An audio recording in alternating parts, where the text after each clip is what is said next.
OBS window, then it should be good. Okay. Okay, am I? Your head is above. Okay. Yeah. All right, sure. All right, so can you go to the YouTube and hit go live? You good? Yeah. All right. Going live. Go ahead. Hi, everybody. I hope we're coming through pretty clearly to you. My name is Hannah. I'm one of the members here in the Halifax Club of the Communist Party. I'm going to be running kind of the technical end of the stream here tonight, but I'm just doing a quick introduction here. First of all, I'd like to say that we are gathered here today, and probably many of you too are gathered here today in Mi'kma'ki, which is the ancestral and unceded territory of the Mi'kmaq people. The sovereignty of the Mi'kmaq people over Mi'kma'ki has been attacked very repeatedly by the British Crown as well as the French and other colonial powers, and it is definitely one of our duties to combat that and to support the Mi'kmaq people in their journey towards sovereignty. Other than that, I'd just like to say thank you to both Katie Campbell and Liz Rowley for being here tonight to speak with all of us. Without further ado, I'm going to hand the mic over to Katie so we can get started tonight. All right. Thanks, everybody. Thank you, Hannah. Welcome, everybody. Nice to be here. I hope you're ready for a fun evening. What I wanted to do is just sort of start by saying here in Halifax, we have been going through a bit of a trying time trying to be included in the political debates that have been happening around the city. And to our great dismay, we have been uninvited and not allowed to join in. And I am upset about this, but I think you should be upset about it also. The idea that a select group of people are organizing and controlling what kinds of information you get to hear during an election should be a red flag for you. It's not democratic. Some of the things that bother me about the exclusion in the debates, the most vexing one for me are the ones taking place at Dalhousie and St. Mary's University. These debates are happening on behalf of the universities, and I just have to ask, what are they afraid of? Why are they trying to exclude socialism as part of the conversation when it is such a large part of the solution? So I won't go on about that, but you guys go out there and go on about it. I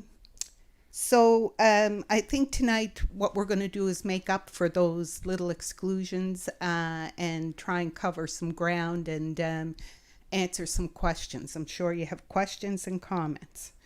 One of the other things I want to say before we go over to Liz is that through the Communist Party of Canada and socialism, you actually have a way in Halifax in this election to materially change the way things are done in the city, in the province, in the country. Voting communist at this time is a big boom. It is telling people you are ready for a change, you see what needs to be done, and you reject capitalism and for-profit manipulation and how it discredits us from having a good life. And we're living it right now. So, and I think when I say we're living it right now, we have a housing crisis. We have a crisis with affordable pay. We have issues with education, students coming out with $100,000 in debt. It's crazy. And there are many other issues that need to be addressed. But I'll leave it at that. In the Q&A, if you have questions more specific to things you'd like to ask me about Halifax, please do. But right now, I want to say thanks for being here. Vote Communist. And here is Liz Rowley. Thank you very much, Katie. And good evening, everybody. Katie and I and some of our members and friends have spent the afternoon agitating at the university over this exclusion of Katie in this university debate next Monday. And as Katie says, this is quite a serious issue, actually, especially because it's at a university.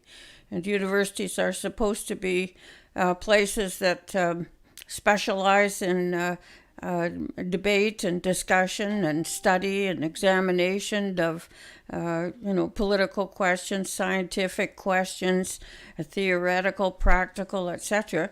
But it seems that at Dalhousie and St. Mary, the university's approach is just, we're not going to have a discussion. In fact, we're going to prevent students from even entertaining, the thoughts of having a discussion. So they have pre-screened who is going to be able to participate in this discussion, and that means what they're really doing is ensuring that some questions that are of concern to all Canadians, and in this case students in the first place, are not going to be discussed at this debate.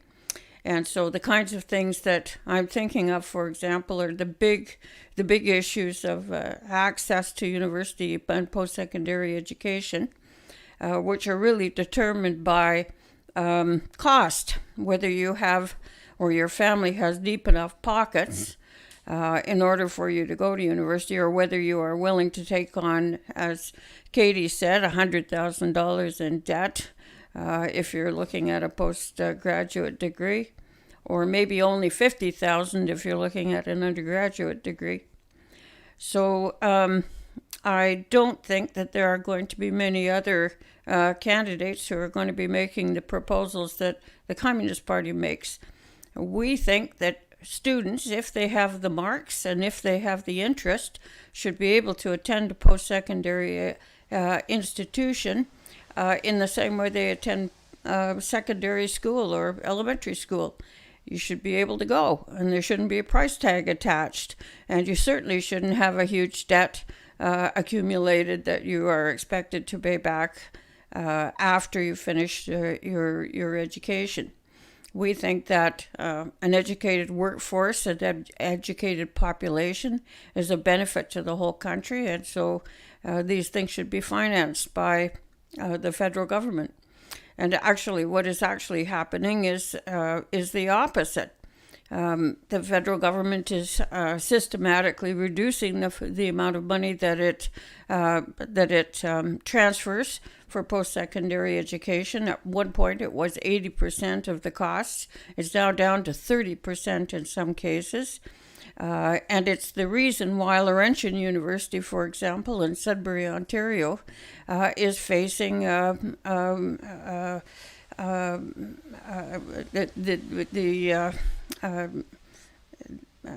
destruction of many of the university's programs.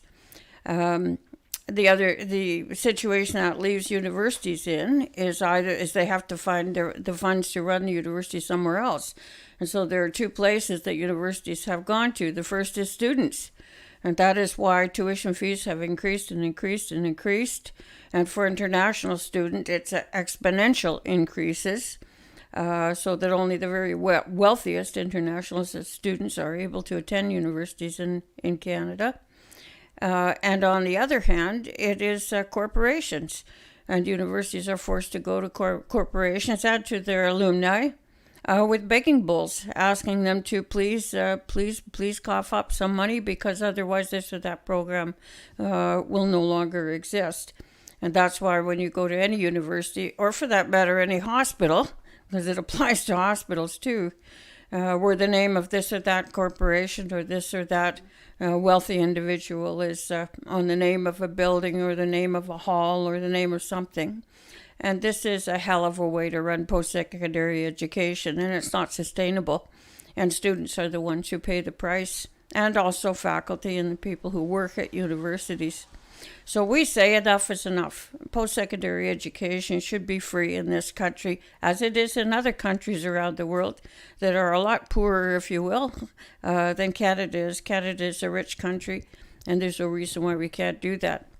Is the question of free education going to be on the agenda of the meeting on Monday night? I very much doubt it, because I don't know of any other party or any other candidate in this election who is advocating free post-secondary education. And that's too bad for students, because that is an option, and it's a viable option, an important option. It should be up for discussion on Monday. Some of the other issues that likely won't be discussed are the question of jobs and wages. The federal Liberals, after years of pastoring and campaigning by minimum wage workers and by the trade unions and so forth for $15 an hour minimum wage, have finally said that, okay, well, all right, they will propose a minimum wage of $15 for federal workers. Of course, whether they'll actually do it or not is another question. But $15 might have been okay 10 or 15 years ago, but $15 won't cut it now. And we know that because Statistics Canada has issued the figure of $23 an hour as the minimum wage that a person would need to earn in order to live in almost all of Canada's big cities. So are the Liberals or the Conservatives or even the NDP or the Greens advocating a minimum wage of $23 an hour? Nope, not even on the table for discussion. But if Katie was there, that would be what would be on the table for discussion. And I think that Katie would be, setting the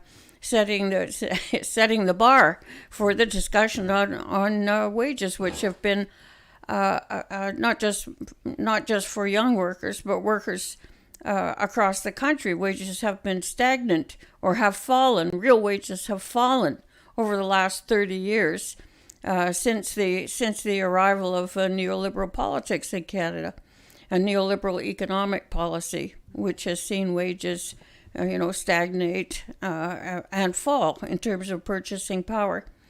We've seen in the newspapers, the economic pages of the business pages of the newspapers, that the projections are that prices are going to rise steeply and already have, with respect to housing, for example, but are expected to rise steeply in terms of food. Well, these are basics. You need to eat and you need somewhere to put your head at night. And this means that real wages are going to fall even further.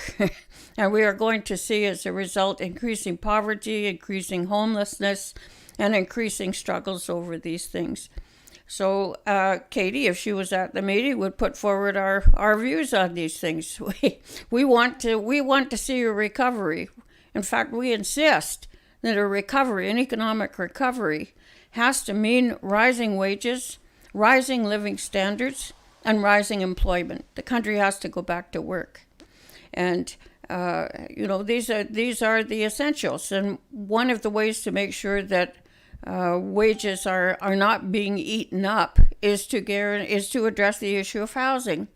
And that's a pretty simple one, although I don't think people are going to hear about it much on Monday night. But the issue here with respect to housing is that it has to be affordable. And so the big question is, well, what is affordable? Affordable to us means no one should pay more than 20% of their income on shelter. It's that simple. And that means we need to have legislation across the country that would bring in rent rollbacks and also rent controls so that rents couldn't be artificially raised simply for the purpose of increasing profits of big landlords, big developers, and so forth. The way to bring rents and housing prices down is to increase the stock of housing. And the way to do that is for the federal government to get directly into the housing business the way that the government did after World War II. and to substantially increase the stock of affordable social housing or public housing. We say that at a minimum, the government should be building 1 million units of affordable social housing. That would include co-op housing, and it would also, and rental housing, but it would also include housing that would be for sale, because some people want to buy housing, so it should be available to them. This should be done over the next 5 years.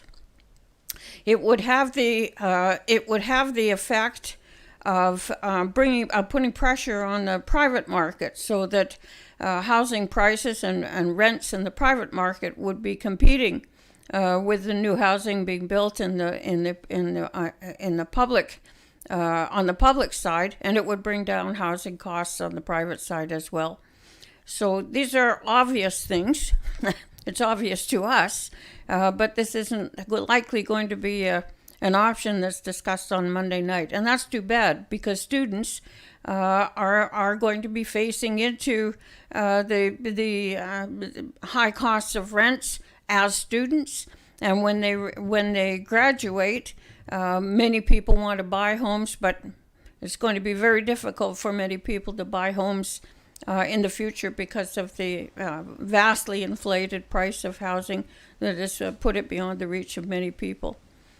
I should say, too, that the cost of housing is a big factor in the accumulation of household debt in Canada.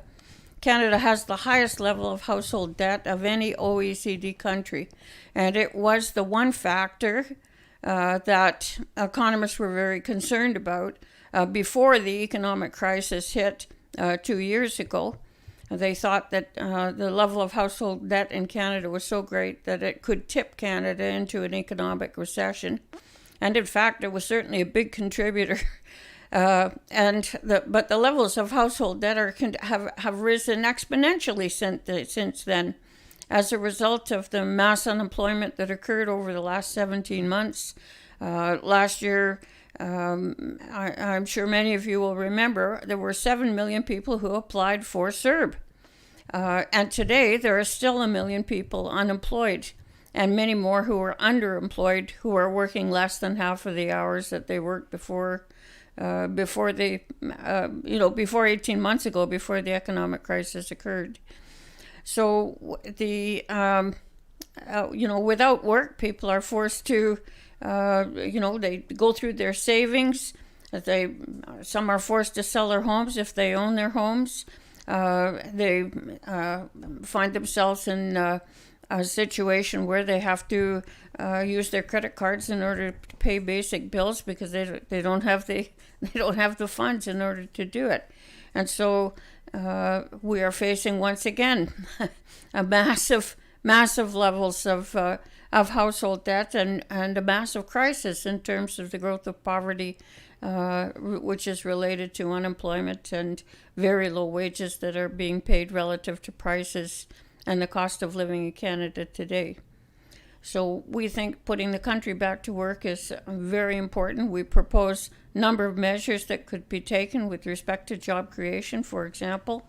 One of them is a shorter work week with no loss in take-home pay. This has been on the discussion boards for, several decades now. But this is surely the time to do that, to put the country back to work. If we had a 32-hour work week, it means that people would have some personal time to spend with their families, or to, develop their other interests. It might be culture, it might be music, it might be, whatever it is besides work. And in fact, very few people actually work 40 hours anymore. A lot of people work well over 40 hours. Some are working 2 or even 3 jobs in order to get by. So we have to address this, and the way to do it is to pay people properly, and to reduce the work week. This would also allow young people to get their foot in the door in terms of the labor market, and it would also allow people at the upper end to retire earlier. And I should say, we want to, for retirees, we think that the retirement age should be dropped to 60. Not the age of 70, which the OECD and the Conservative Party and the Liberals are all edging towards. we should drop the age to 60, and we should substantially increase pensions so that seniors can get out and enjoy a retirement that is, not that allows them to enjoy their retirement. So this is one way to create jobs. Another way is to build affordable housing. If we built these million units of affordable social housing that I spoke about a minute ago, we'd be putting 1 million people to work. For every job in construction, there are 5 spin-off jobs. And for every house that built, it's not only construction jobs, we also need to put appliances into those houses, furniture, drapes, all the rest of it. And this also creates jobs in manufacturing and secondary industry. These are sections of the economy that were stripped out by the free trade agreements. A lot of those jobs, appliances, for example, went south when we signed on in 1988 to the free trade agreement. So we should get out of this job-killing free trade agreement and begin to rebuild our manufacturing and secondary industry in Canada. We should have a shipbuilding industry. Here we are in Halifax, with the Atlantic Ocean just, not very far from our door here tonight. And yet we are using foreign ships to move Canadian goods, exports and imports, and this is ridiculous. We should develop a shipbuilding industry again. We used to have a very good shipbuilding industry. Let's build it again. We have oceans on 3 coasts, three of our coasts. So let's build a shipbuilding industry again. I mentioned appliance industry, agricultural implements. I was just yesterday in Saskatoon.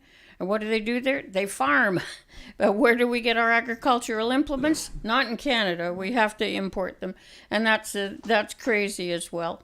So these are all things that, these are just some of the things that we could do to create work for our young people to start building up an independent Canadian economy and independent of pressure from the U.S., for example, and the free trade deals that are not really about trade at all. They're more, the free trade deal with the U.S. is really a continental corporate constitution that allows corporations to move their operations anywhere on the continent, which means that they can apply their pressure that they'll move their plants and move their operations if workers aren't prepared to, accept lower wages or accept poor conditions of work.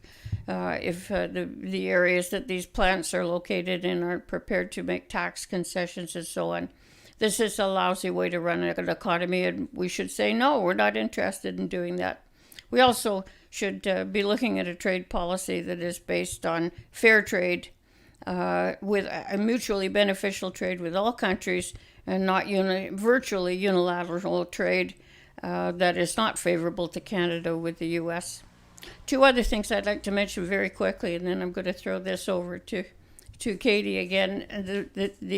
We have said that, for us, this election is about people's needs and the needs of the planet, of the environment. That's what's on the table in this election campaign. And we think that here is another issue that Katie would have raised if she was at this meeting on Monday night. And that is that the big elephant in the room, we're talking about the environment, is the multinational oil and gas companies, which are doing everything they can to avoid reducing carbon emissions and greenhouse gas emissions. They're in business to make profits. And government interference, as they would see it, is not welcome. And, for corporations that like the oil and gas companies that are not interested in the environment, although they're the biggest polluters, the government has to take decisive action. And what should that be? It should be to nationalize energy in this country and natural resources. And then the government would be able to take, government with the political will to do it, I should qualify that, would take the decisive action that everybody in the world and in Canada knows is essential if we are going to prevent the increase in temperatures that are going to be so devastating, further devastating to the climate in Canada and around the world. then we have to take decisive action, and that means taking on these corporations and moving away from fossil fuels very quickly and moving towards renewable energy and the development of a publicly owned and democratically controlled renewable energy system in Canada. That's essential. And related to this is the other question, and that is the question of peace and foreign policy. One of the things that Canadians probably don't know in general is that the military is the single largest producer of carbon emissions in the country and of greenhouse gases. So a 75% cut in military spending, which is what we are advocating, would make a huge reduction in carbon emissions in Canada. So we are very anxious to put that on the table for discussion in this election, because nobody else is going to do that. We also think that Canada needs to have an independent Canadian foreign policy of peace and disarmament. We live in a nuclear world. The danger of an accidental or maybe a deliberate nuclear war is quite possible, as the Bulletin of Atomic Scientists will tell you. They put the danger of Armageddon due to nuclear war and climate catastrophe at 90 seconds to midnight. Pretty serious situation. And of course, Canada has a responsibility to live up to international law. And currently, we seem to have no regard for international law. The Canadian government, both the Liberals and the Tories, have been up to their eyeballs in regime change operations in Venezuela and in other countries around the world, and have also been very busy making war on Yugoslavia, Libya, Iraq, several countries in Latin America, and are now making noises about changing their policy towards Cuba. And certainly we know the changes that have developed over the last year with the arrest of Meng Wanzhou and the relationship between Canada and China. So this is the wrong way to go. Canada needs to have an independent foreign policy of peace and disarmament. And we also need to, finally, I want to say, is to enact the recommendations of the Truth and Reconciliation Commission. This has to do with the environment, but it also has to do with the rights of Indigenous people who have been so badly treated in Canada, who are the victims of genocidal policies for the last 500 years. And we also need to enact the recommendations of the Truth and of the inquiry into missing and murdered Indigenous women and girls. So there's lots more to say, but I think I better stop because Katie needs to get a word in edgewise here. So I'm just looking at the. Oh, sorry about that.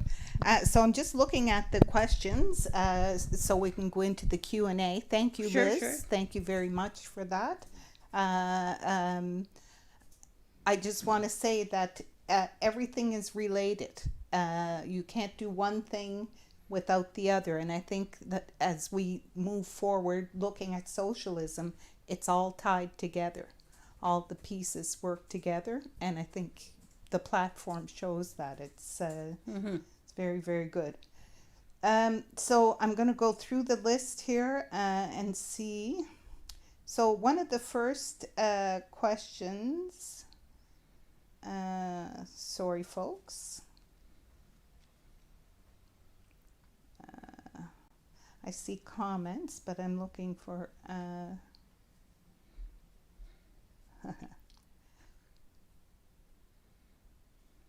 So what are the comments? So one of the questions here, it says, why do you think we're the only party saying most of these kinds of, bringing up these kinds of issues and framing them that way?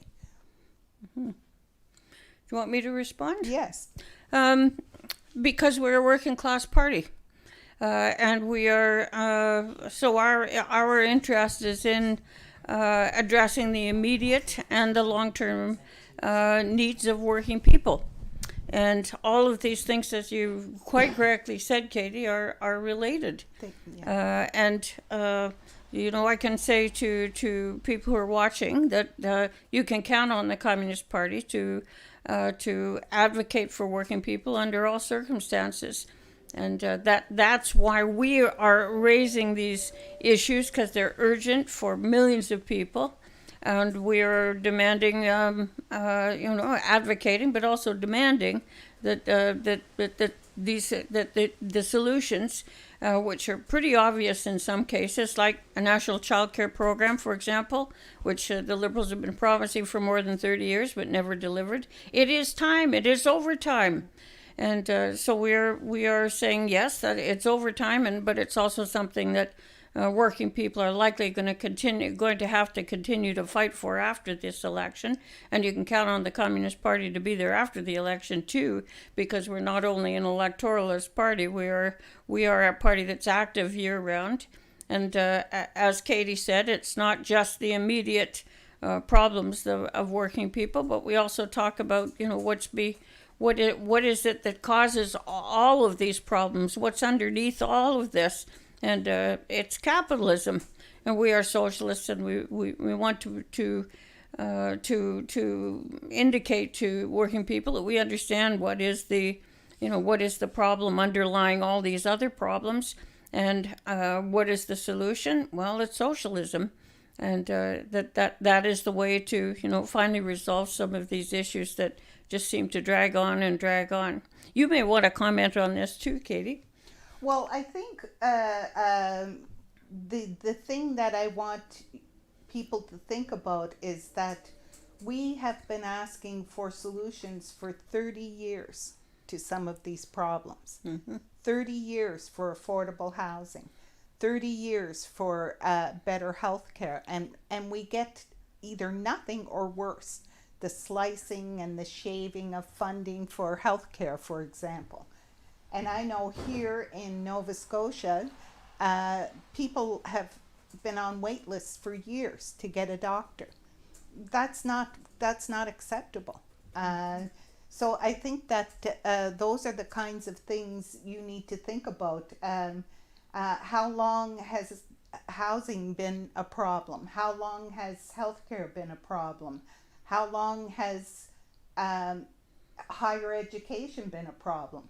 It's been out there a long time. Mm-hmm. And asking isn't going to get you anywhere when you're dealing with that for-profit motive.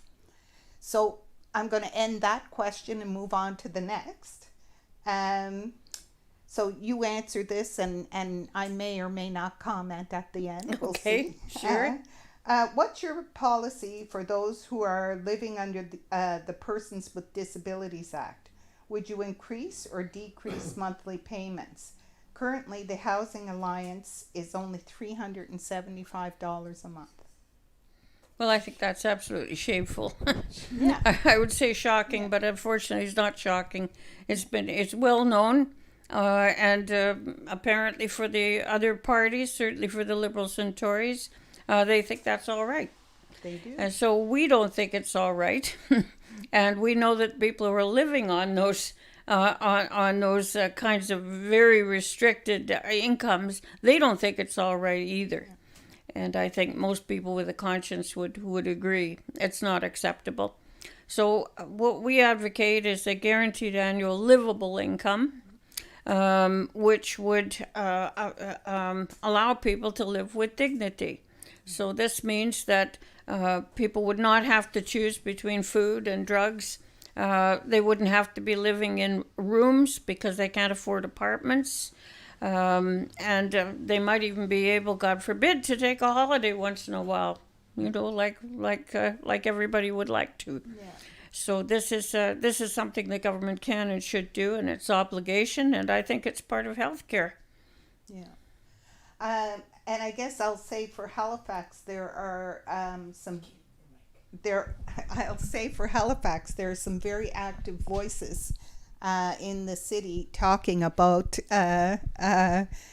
these kinds of issues, that and I don't want to say particularly, but people on fixed income that are relying on the government for help, for and particularly people with disabilities. It is not acceptable that that the income for them is so low, and it is also incredibly difficult to try and work your way through the paperwork and the different channels for people to try and mitigate their circumstances or help themselves. And I think that also is a way that people are blocked from doing better for themselves. It's structurally in place to be unhelpful, and it is hurtful. So a universal income, affordable income, is the way to go. And it's not means tested or a thing that throws up barriers. I think that's very important. Next question. Sure. How do we sell policies like expanded public housing to decrease housing costs to the increasing number of people for whom their home is their primary investment vehicle for things like retirement? Well, I think it is the case that most families, most individual workers, if they're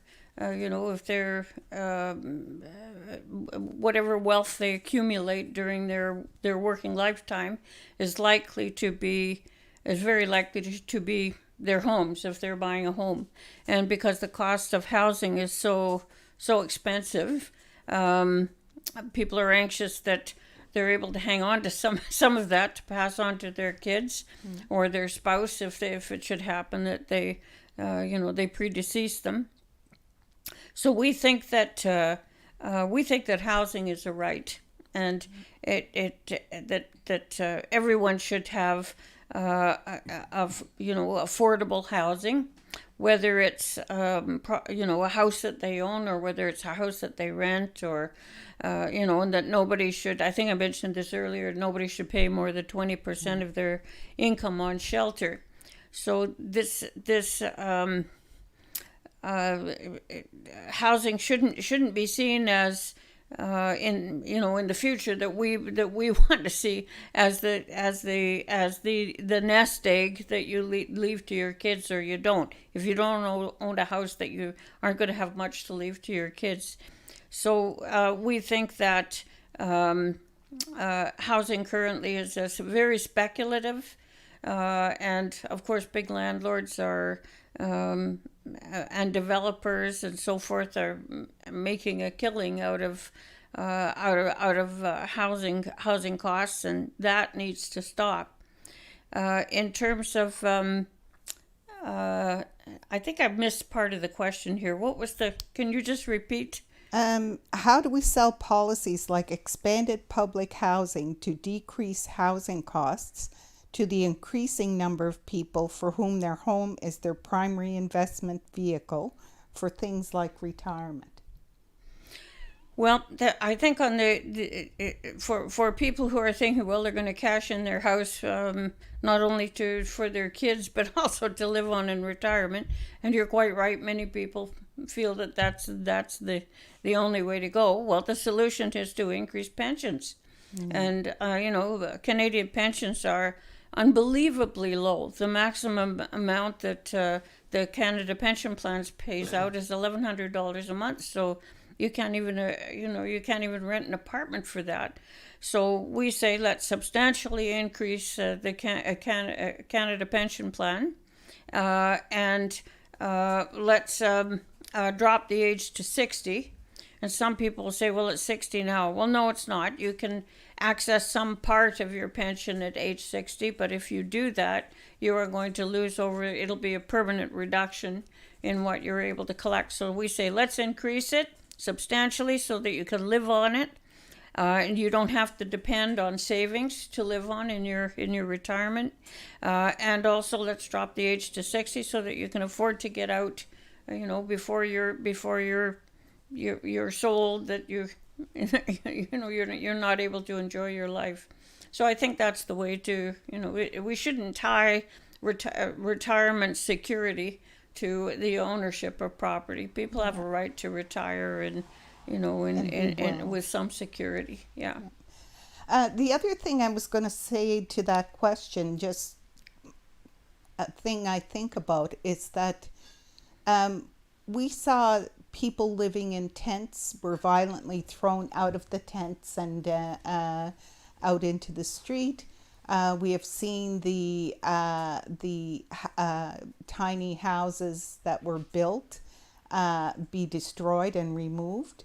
And what I want to say, it's super important, is that when you look at that and you see that, you have to understand that whether you're a renter or a mortgage holder, you miss your payments. That's how it works.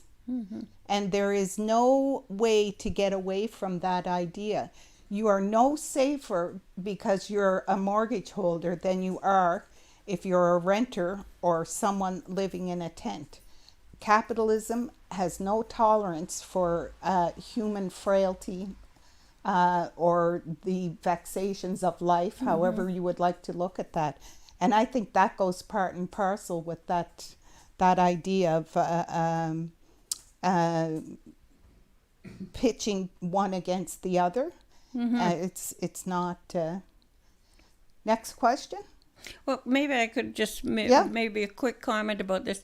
One of the things that the other parties, the big business parties in particular, Liberals and Tories, are saying is that the way to get out of the current deficit is by economic growth. And this is the song they've been singing through the economic crisis and the pandemic, and they've tried to tie the two together, saying that when the pandemic is passed, the economic crisis will also be passed because the crisis was caused by the pandemic. But that's not true. And in fact, these great announcements through the last year that the economy is recovering, etc. The Statistics Canada figures that came out in the last week show that the Canadian economy actually contracted during during last spring and also in July. Yeah. So we could very well be facing into a very long-term and a very deep, protracted economic crisis that will last longer even than the pandemic. And how this connects with housing is that an awful lot of people have bought housing, either used housing or new housing, really stressing themselves out with loans that they cannot afford. And the stats show that even the tiniest increase in interest rates would be enough to throw a lot of people, especially young people, out of their homes. They would lose their homes and any equity that they have in them. Yes. And this would be enough to trigger, further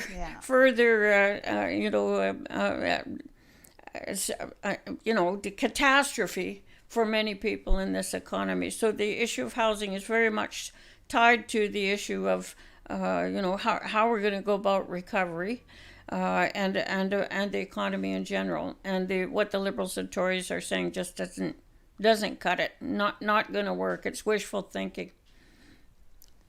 Thank you. Next question is, how do you plan to expand your message to a wider audience? Well, we are doing our level best to get out to as many people as possible, including the discussion that we're having tonight, you and I, Katie. We are also trying very hard to turn the tables on those who would exclude us from public debates. It's important for people to cast informed votes in this election campaign.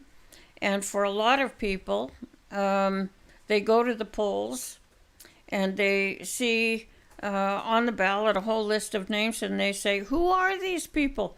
Who are these people? They have no idea, because the only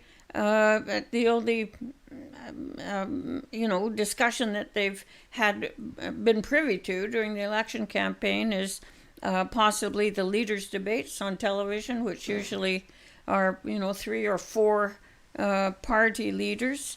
Or local debates, which are increasingly becoming, very exclusive affairs. They are not all candidates' debates. They are the some candidates' debates, like the debate that's going to take place at the university. And that's really egregious because of the fact that universities are supposed to be places of knowledge and debate and inquiry and so forth. Fearless debate. Yeah, that's right. Yeah. So we are, so how do we get our ideas out there? Well, we campaign year round. We've been putting out material, for example, through the pandemic. We've said that what the government should be doing is bringing in, during the pandemic, they don't have to wait for an election to come along to substantially increase the minimum wage. We said $23. We need employment insurance reform, because so many people were out of work and are still out of work. And now the Liberals are starting to talk about it, but we're talking about 2 entirely different things. The employment insurance reform that we want is to make employment insurance non-contributory. So workers shouldn't have to contribute. It should be paid for by governments and corporations, by employers. It should be accessible to all the unemployed in the country, including first-time job seekers. So if you're 18 or 24 or whatever it is, and you're heading out into the world of work and you can't find a job, you're going to need some income support. Currently at CERB, really minimal. But this is over next month after the election, conveniently. But this should be accessible to everybody who's in the workforce, who's looking for work. And it should be at 90% of previous earnings. And so if our opponents and the Liberals and Conservatives will say, "Oh, those communists, how could we ever pay for that?" Well, actually, what it would do, that system would put enormous pressure on the federal government and provincial governments to create jobs, which is their business to do, and which they have not done. And people don't want to be living on Pogie forever. They want jobs. They want work. And that's what's missing in this picture. But while there's no work, they need to have income, and they need to have support so that they can live. So this is another piece of the picture in terms of, what we've been campaigning for, and what we are saying is important for people to survive this crisis, and, job creation, etc., is the way forward. And you can count on the Communist Party. We're always putting forward ideas and fighting for them, and not just at election time, but between elections. So you can find our website, you can find our literature, our leaflets, and so forth. We're a fount of ideas, and they're good ideas. Employment insurance was one of our ideas, and we fought for it. And the idea was ours, but then the On to Ottawa track was also led by the Communist Party, and it resulted in the first Employment Insurance Act in 1940. It also resulted in family allowances. That was our idea too. So, we don't just, campaign during election times. We campaign and we fight for things that people need year round. So I think I just wanted to say right there that I think most people don't know the role communists have played in the history of working class people in Canada. And so I think that that is one of the things maybe we could do better at, that to make sure people know where that came from, why we have it today, and that there's more of that to come. There are more solutions ahead. Next question. Maybe could I just say something else about just in this regard? We've just celebrated our 100th anniversary in May. Yeah. We are 100 years old. We are the second oldest party in Canada, and your listeners may not know that the first plans for Medicare were drawn up during the 1930s by Norman Bethune. And everyone knows about Tommy Douglas and the role that the CCF played in the fight for Medicare in Saskatchewan. But actually, Bethune and Douglas worked together on Medicare. And while Norman Bethune went off to fight in Spain and to save lives in Spain, Tommy Douglas went on to fight for Medicare here in Canada. But what we have to say about Medicare today is it's under threat, you know. And if you listen to Mr. Bernier and the People's Party, they are openly advocating privatization, a two-tier system of healthcare in this country, and that is the road to U.S. medicine. Yeah. And Canadians don't want this. We want to strengthen Medicare, not weaken it. This is another way, by the way, of creating jobs, but also strengthening healthcare. We have in mind, for example, long-term care, where 80% of the 26,000 Canadians who died in for-profit long-term care homes. Long-term care should not be private for-profit anymore. It needs to be all public, and it needs to be part of Medicare, along with pharmacare, dental care, vision care, mental health care. And by the way, these ideas were put forward 30 years ago by the Romano Commission on Medicare and have been absolutely ignored by Liberal and Tory governments ever since. That magic 30 years. The magic 30 years, and it's those neoconservative, neoliberal 30 years that are really responsible for these, this terrible situation that we're facing as a result. Okay, next question. So in my area, we don't have a Communist Party candidate, but the Liberal has a good chance of taking out the Conservative incumbent. I hate the idea of voting Liberal, but is harm reduction valid? Well, this is the question of the ages, isn't it, in elections? First of all, let me apologize that we don't have a communist candidate in your riding for you to vote for. I wish we did. We only have 26 candidates running across the country. Katie, as you know, and you're one of them. We are running in major cities across the country to put forward our ideas.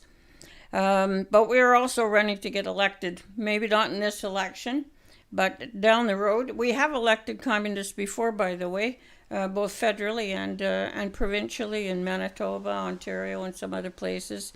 And we've had lots and lots of communists elected at the municipal and school board levels.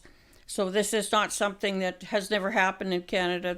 We do have experience, and we'd like to show what we could do when we're elected. We could certainly cause a lot of excitement in Parliament of the variety that we all wish somebody would do. So what should you do? Should you vote strategically, or what should you do? Well, I would say that strategic voting has not got us very far as a country, as working people. It's brought us Liberal and Conservative governments that have one after the other delivered neoliberal policies that have hurt working people in this country. So I don't think strategic voting is a solution. Having said, and if there was a Communist Party, I'd say just a candidate, I'd say vote Communist. But if there isn't, my advice to you would be to vote for the candidate whose policies come closest to the policies that we are advocating right here. And if you don't have one of these, you can go to our website and you can see this program, which is what we call the short program, because boy, do we ever have a lot to say, a lot of things to offer. But you can also go to our website and see the long program, which has got a lot more detail in it, and see what are the candidates in your riding, how do they stack up on these issues. Vote according to the issues. And if you're satisfied with the way things are going in Canada, and I'm assuming most people who are in our virtual living room here tonight are not satisfied. But if you are, keep voting for the parties that are in power. If you want change, vote for change, and vote for those whose policies come closest to ours. That's my advice. A quick comment. Sure, it's almost 7:30. Okay. So you can choose one more question if you want. Okay, I was going to comment, but I think we'll take a question. Last question. What is your opinion on worker cooperative business slowly replacing the role of corporations in the economy? Do you want to take a crack at that one? Well, I've just done so Okay. much talking here. I thought maybe you no, would like I to. think that if you look at that, I think that is the way forward, and I think that there is an existing school of thought that the workers themselves don't know how to run a business. That it requires upper management and investors and whatnot to actually make a business run. When in fact, the workers do the job every single day. They're doing the work, they're delivering, and we want to talk about surplus value or get into some of those issues. So I think that cooperative workplaces are very much part of the future.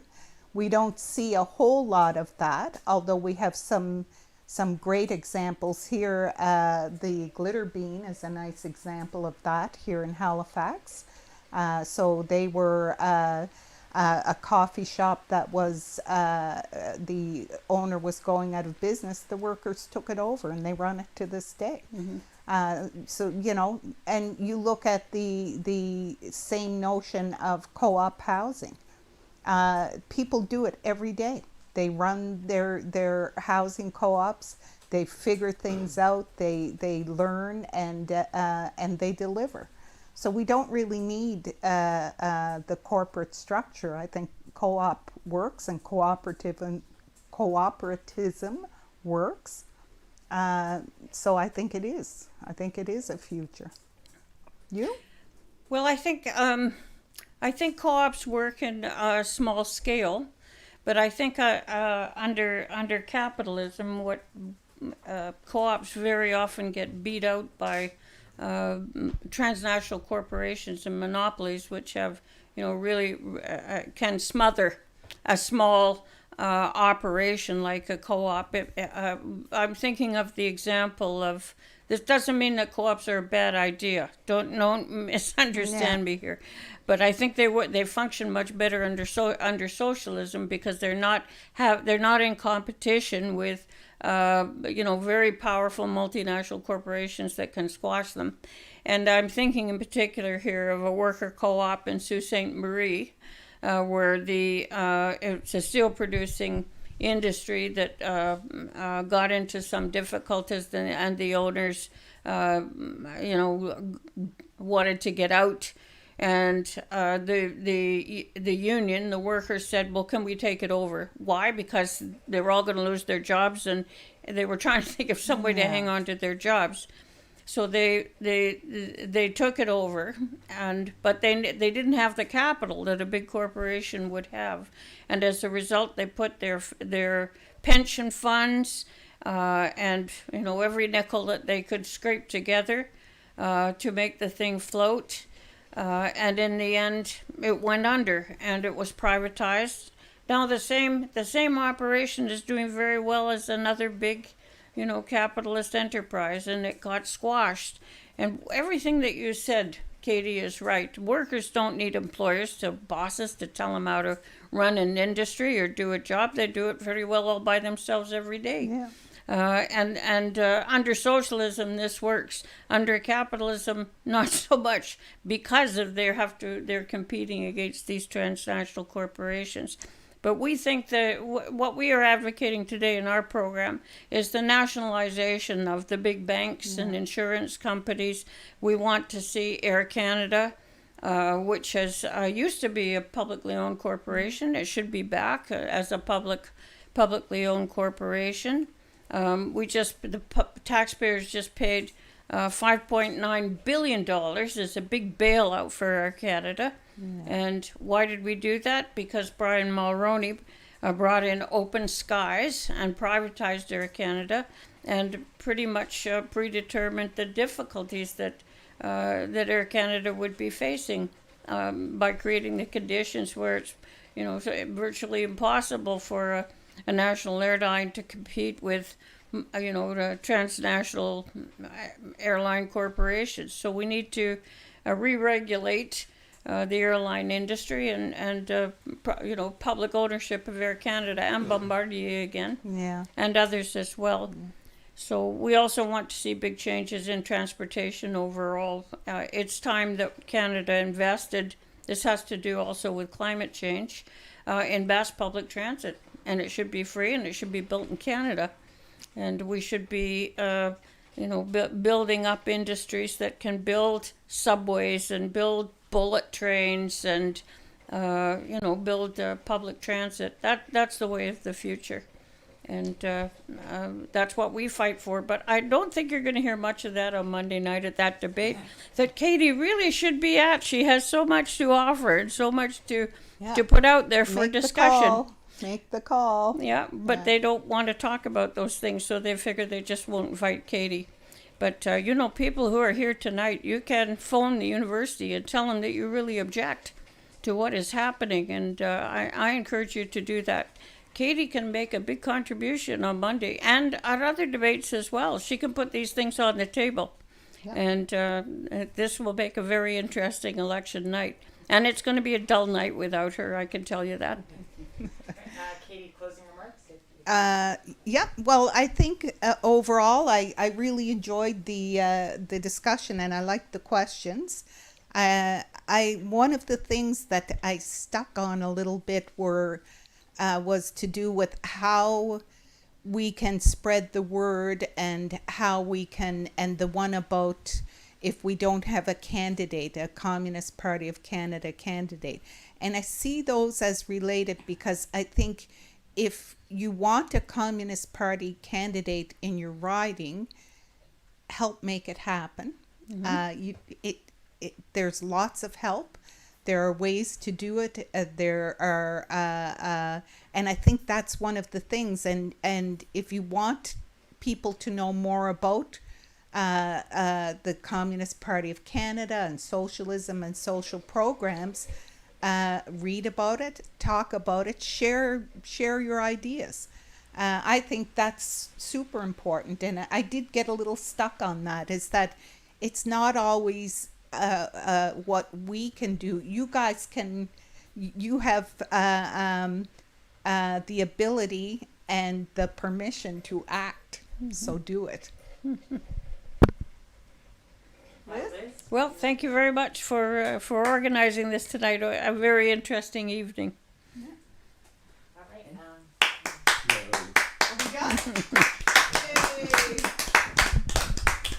All right. Thanks everybody for tuning in tonight. You can check out the Communist Party online at communist-party.ca.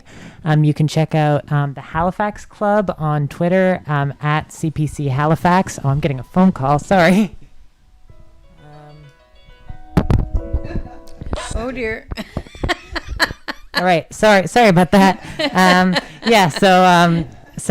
Sorry, move the camera there.